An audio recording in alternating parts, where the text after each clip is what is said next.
പക്ഷേ എന്തിനാ ഇവരൊക്കെ പഠിക്കുന്നത്? മനുഷ്യരുടെ ഒരു ഭാവം പോലും അറിയാത്ത ഒരു കുട്ടികളെ എങ്ങനെ മൃഗങ്ങളെ സംരക്ഷിക്കും? മോൻ എൻ്റെ അടുത്ത് ഇടയ്ക്ക് വിളിക്കുമ്പം പറയും, വെറുതെ ഫോൺ വിളിച്ചിട്ട് അവിടെ ഇരിയടാ, ഇരിക്ക്, ഇത് കഴിക്ക് എന്നൊക്കെ പറയും. അപ്പം ഞാൻ ചോദിക്കും, നീ ഇതാരടുത്ത് സംസാരിക്കുന്നത്? അതമ്മ, ഞങ്ങൾക്കിവിടെ 2-3 പട്ടികളുണ്ട്, കുഞ്ഞു പട്ടി, റോഡിൽ നിന്നൊക്കെ കൊണ്ടുവന്നതാണ്. അപ്പം ഞാൻ ചോദിക്കും, മോനെ ഇഞ്ചക്ഷനൊക്കെ എടുത്തിട്ടുള്ളതാണ്? ഓ അത് നല്ലതാണ്, കുഴപ്പമില്ല, എല്ലാവരും ഇഞ്ചക്ഷനൊക്കെ എടുത്ത് ഞങ്ങൾക്ക് ഫുഡ് കൊടുക്കുന്നതാണ്. എന്നെ കാണുമ്പോൾ അത് ഓടിച്ചാടി കയറുമാന്ന് പറഞ്ഞു.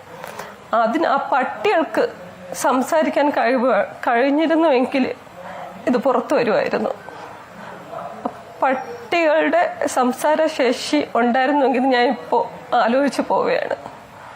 ഇവരൊക്കെ എന്തിന് പഠിക്കുന്നു? അങ്ങനെ ഒരു കോളേജ് എന്തിന്? അധികൃതര്, കുട്ടികള്, ഇവരെല്ലാം കൂടെ ചേർന്നൊരു ഗ്യാങ് ആയിട്ടുള്ള ഒരു കോളേജ് എന്തിനാണ്? സമൂഹത്തിൽ ഇങ്ങനെയുള്ള കുട്ടികളെയാണോ വാർത്തെടുക്കേണ്ടത്? സംസാരശേഷിയില്ലാത്ത മൃഗങ്ങളെ നോക്കണമെങ്കിൽ എത്ര മനസ്സലിവുള്ളവരായിരിക്കണം. മോൻ പറയും, അമ്മ, പശുക്കളുടെ ഡെലിവറി സമയത്ത് അത് കിടന്നു പോയാൽ നമ്മളും കൂടെ അതിൽ കിടന്നിട്ടാണ് ഡെലിവറി ചെയ്യേണ്ടത്. അത്രയ്ക്ക് നമുക്ക് മനസ്സ് വേണമെന്ന്.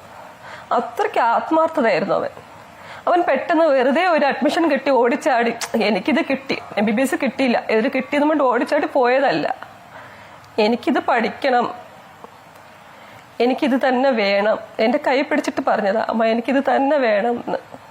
അവൻ പഠിച്ച് തീർന്നിട്ടില്ല. ഞങ്ങൾ അതാ ഉദ്ദേശിക്കുന്നത്. അവൻ അവിടെ പഠിച്ചുകൊണ്ടിരിക്കുകയാണ്. അവിടെ പഠിക്കുന്ന ആർക്കും, അല്ലെങ്കിൽ അവനെ ചെയ്തിട്ടുള്ള ക്രൂര കൃത്യങ്ങൾ ചെയ്തിട്ടുള്ളവരും അത് കണ്ടിട്ടുള്ളവരും അതിന് കൂട്ടുനിന്നിട്ടുള്ളവരും അവിടെ പഠിക്കാൻ പറ്റില്ല, ഉറപ്പാണ്. ഇത് ഒരമ്മയുടെ കണ്ണിൽ നിന്നുള്ള ശാപമാണ്. പഠിക്കാൻ പറ്റില്ല, ആഹാരം കഴിക്കാൻ പറ്റില്ല, കണ്ണടച്ച് ഉറങ്ങാൻ പറ്റില്ല. ഇത് കേട്ടുകൊണ്ട് നിന്ന ഓരോ കുട്ടികൾക്കും എൻ്റെ ഒരു ശാപം തന്നെയാണ്. വരും തലമുറ വരെയുള്ള ഒരമ്മയുടെ. ഞങ്ങൾക്ക് ഇപ്പോൾ എനിക്ക് കണ്ണിൽ നിന്ന് കണ്ണുനീര് വരില്ല, രക്തമാണ് വരുന്നത്, രക്തം. അവനെ സ്നേഹിക്കാൻ മാത്രമേ അറിയാന്നുള്ളായിരുന്നു.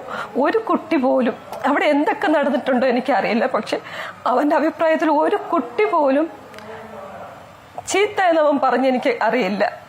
എല്ലാവരും നല്ലതാ, ആ ചേട്ടൻ നല്ലതാ, ആ ചേച്ചി നല്ലതാ, അവര് നല്ലതാ, എല്ലാവരും നല്ലതാ, ഒരു ദിവസം പോലും പറഞ്ഞിട്ടില്ല അവൻ്റെ വായിൽ നിന്ന്. 16-ാം തീയതി മുതൽ 18-ാം തീയതി വരെ അവന് സംസാരിക്കാൻ പറ്റിയിട്ടില്ല. എനിക്ക് തോന്നുന്നു അവന് പറയണമെന്നുണ്ടായിരിക്കും, ഞാൻ മരിച്ചുകൊണ്ടിരിക്കുകയാണ്, എന്നെ കൊന്നുകൊണ്ടിരിക്കുകയാണ്. ആ സമയത്തായിരിക്കും ചിലപ്പോൾ അവ അറിയുന്ന ഇതാണ് കോളേജ് എന്ന്. പക്ഷെ സമയം കഴിഞ്ഞു പോയി. അപ്പോൾ അതുകൊണ്ട്